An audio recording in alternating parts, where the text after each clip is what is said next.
Hey guys, Keaton here from TechSmart, and today we're going to be doing my top 5 features on the brand new Samsung Galaxy Gear watch. Now I like this watch a lot. It's got a great feel in the hands and it really looks stylish and classy, and that's something that I really look forward in a watch. That's just me. Now some of the software and things that it really offers are pretty much a big drawback for most consumers, and the $300 price tag that it brings to the table is not fine by any means, and it's really meant for Samsung and Android devices, and iOS is really left out to dry as some other competitors such as the Pebble work for both platforms. So without further ado, let's go ahead and run down my top 5 features on the brand new Samsung Galaxy Gear watch. So first on the list is hardware. So by all means, none of these are in a particular order, as I had a very hard time trying to decide which ones are my favorite and which ones are just cool, but I don't like a ton. So hardware on a watch or any type of product that I review or purchase is a big thing for me. It's got to look good. A product has to look good, it has to perform very well, and it really needs to go ahead and find the perfect niche to be incorporated in my life. And that is something I hold every product to, as if something lacks in a category like that, it's not going to cut it for my daily driver. So for example, the Beats headphones, those are really great. They sound okay. They are very stylish, and those wouldn't really cut it because I want something that is the best of the best, and a price tag is willing to reflect that. So the hardware on here is nice. You have a nice 1.63 Super AMOLED display. It looks great. The pixels are just gorgeous on here. Now for the camera side of things, it's not that. It features a 1.9 megapixel camera. It takes good video for what it is. The camera is right here, and you can just go ahead and quickly snap a few shots if you'd like. But the 720p HD video is a whole nother ballgame. The colors don't appear as good as they would be on a smartphone, and that's understandable, as this is just a fun little camera you have on the side. You can just be like Inspector Gadget and just take pictures of everyone while they're not looking. It's almost like Google Glass in some respects. But it's fine for what it is, and the 720p HD video is sort of clear. I don't know how it's HD when it is okay. In terms of the band here, it has this nice synthetic feeling. It doesn't irritate your wrists. And one thing I would have really liked is the ability to go ahead and customize the bands like we see on the Pebble. But then again, it features a camera here, and you can't really do that, as you'd have to completely reoperate and reform all the wires that really go from the camera sensor to the motherboard portion on the wrist here. But I like the design of the screen here. I like how it's nicely incorporated within the wrist. You have some screws there, and some people might be like, why are there screws and why can we see them? I like that a lot. It gives a nice industrial feeling to the watch. It kind of brings the manliness to a smartwatch. Some people might think it's a girly product, or some people might even say Google Glass is it's too girly depending on some of the colors you get. So I like the nice industrial feel. And finally, the clasp down here, it feels super solid. It locks in, it will not come off, and you can actually go ahead and adjust it depending on your wrist width. And then there's this other cool thing on here besides the 2 microphones and features in the 1 speaker, which are pretty loud for what they are. It's the wireless. It's not really wireless charging, but it's this new kind of charging method where you go and plug your micro USB cable into this plastic housing, and then go ahead and snap the plastic housing into the watch. So it's kind of a funky way, and I wish they would have just incorporated micro USB into the watch itself. But I like how it does it, and it features that weird plasticky, leathery feeling on the outside of the plastic housing that charges the watch. But that's cool in its own respect, and you can actually use the watch in a horizontal orientation versus just the landscape that you see with the watch. And I like that a lot with the watch. It's very cool. It sits up on your desk nicely, and it just presents and charges your watch with ease. So software is a big thing on a watch. What's going to really perform with the watch if there's nothing to run it? And I think for the most part, Samsung has done a pretty good job of making the software look good on the outside. Now in terms of what you can do with a smartwatch, it is totally skewed. You cannot really do much on this watch besides the set Samsung things, and there's a few applications, but they really aren't working too well, and they're not to the full ability that they could be, like we do see on other wearables such as Google Glass, where tons of apps are coming out and they're really intuitive with the whole functionality that it really has and the duration that it's been out. So I'd say for the most part, the Samsung apps work pretty well on this. S-Voice is definitely a prominent feature here, and it doesn't pick up my voice well. It's almost like pre-Siri, and how Siri thought I was a different gender or didn't recognize my voice.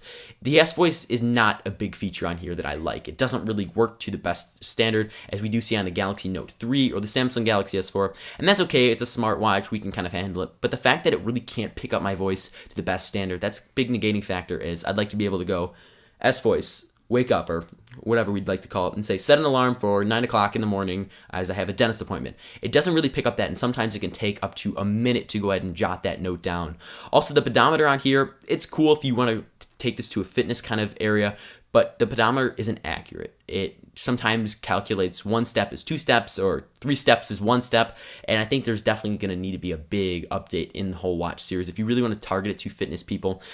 Is for the camera functionality on there, you get a nice little menu. You can go ahead and do auto and macro mode, so that's cool in itself, because you can get some nice looking shots, although you can distinguish the pixels.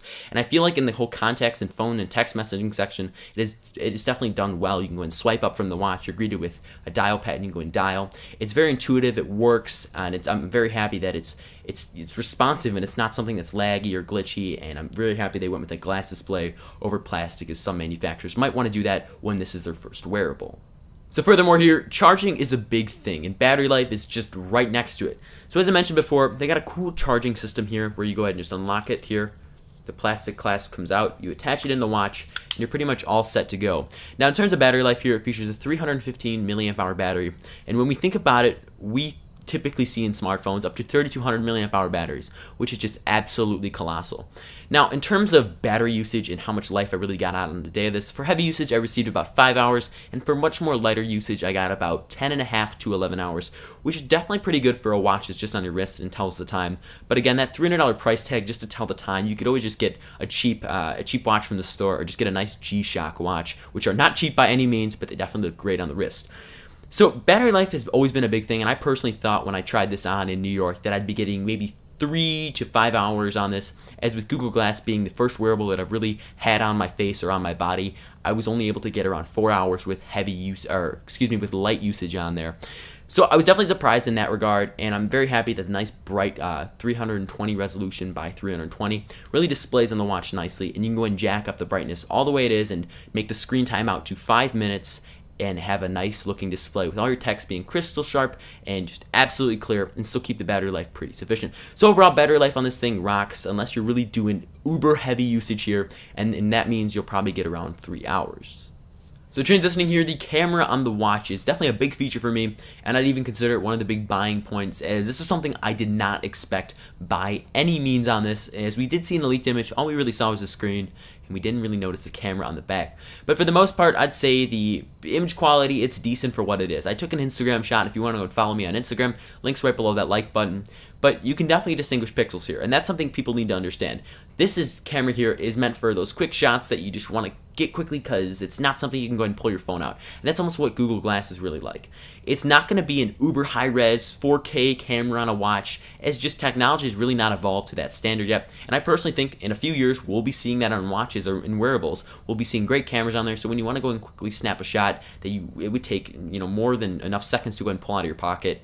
And in terms of the video side of things, I'm very happy they put 720p HD video on there. It looks a bit grainy and a little bit undersaturated in some standards here, but that could just be dependent on your light situations. And definitely in my backyard, where I typically shoot all these shots, the lighting just turns out so weird, and especially when phones go and oversaturate the colors, that's when it starts to look a little bit better. But the camera in here kind of undersaturates the colors on the video side here, so you can always go ahead and change the video from 720p HD to 640 by 640.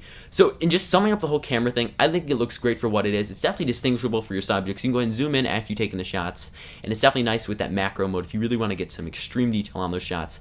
And the whole camera side of things and functionalities that they really feature on the watch, it's definitely a big buying point for me, and I'm very happy with the features that it touts.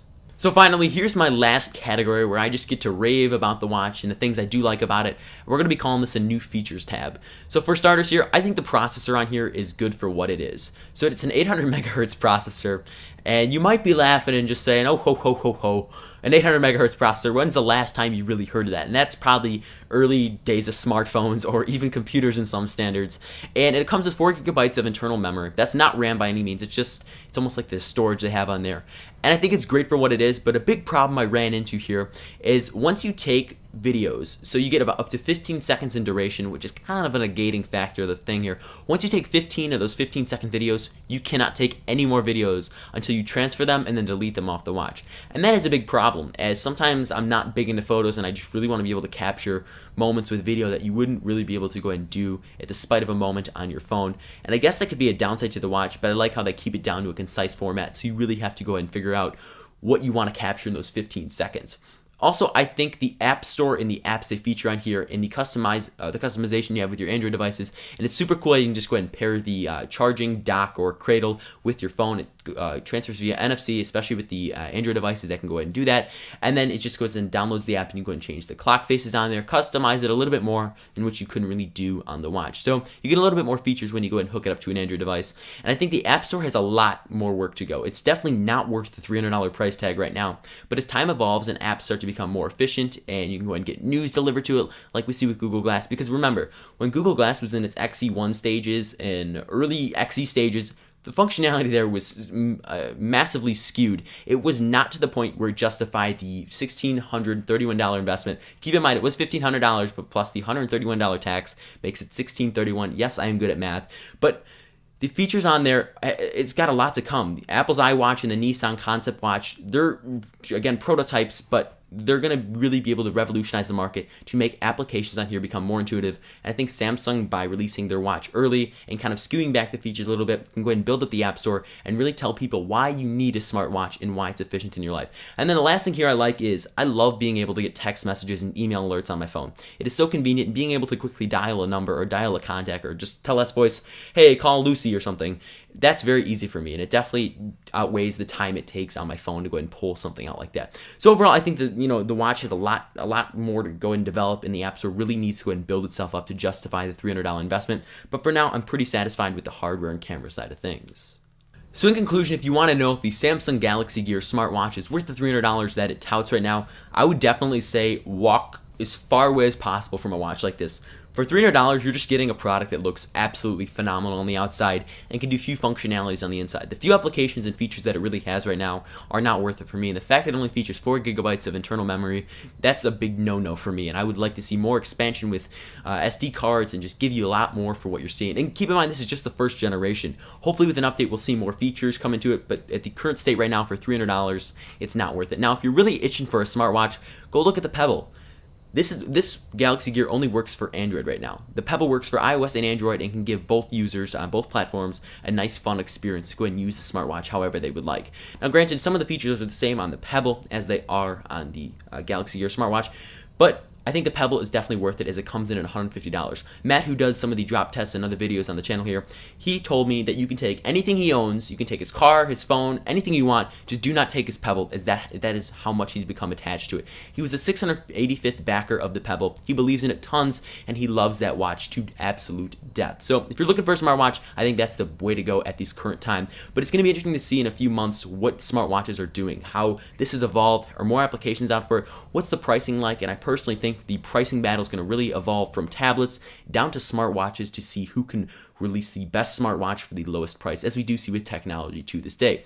What do you think of the Samsung Galaxy Gear? Do you like the colors of it because it comes in just a zillion colors? Do you like the pricing of $300? Do you just not like smartwatches at all and are not going to put technology on your body besides your pocket? Let me know in the comments section down below.